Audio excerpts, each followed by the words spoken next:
एक बार एक बूढ़ी मां को उसके बेटे ने एक वृद्ध आश्रम में ले जाकर छोड़ा। इस मां का ये वही इकलौता बेटा था जिसके लिए इस मां ने जीवन भर संघर्ष किया।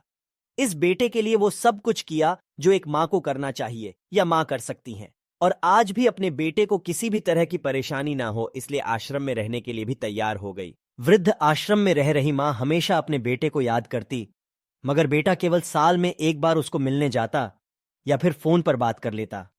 कई साल बीत गए। वृद्ध आश्रम से बेटे को एक दिन फोन आया।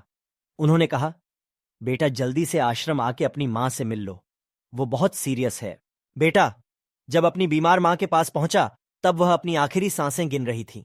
बेटे ने अपनी मां से उसकी आखिरी इच्छा पूछते हुए कहा, मां मैं तुम्हारे लिए क्या कर सकता हूं बताओ। मां ने कहा, बेटा इस आश्रम में गर्मी और मच्छर बहुत ज्यादा है, यहां पर कुछ पंखे लगवा देना। फ्रीज ना होने की वजह से यहां पर हम बूढ़ों को कई बार भूखे पेट ही सोना पड़ता है, क्योंकि किसी ने दिया हुआ खाना खराब होने से नहीं बचा पाते।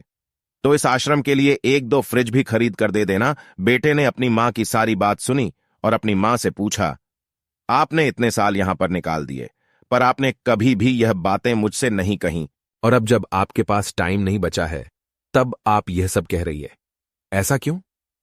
मां ने बेटे को जवाब देते हुए कहा, बेटा मैंने गर्मी, भूख और पीड़ा सहन कर ली, लेकिन मुझे पता है जब तेरे बच्चे तुझे यहां पर छोड़कर जाएंगे तब तू यह सब सहन नहीं कर पाएगा।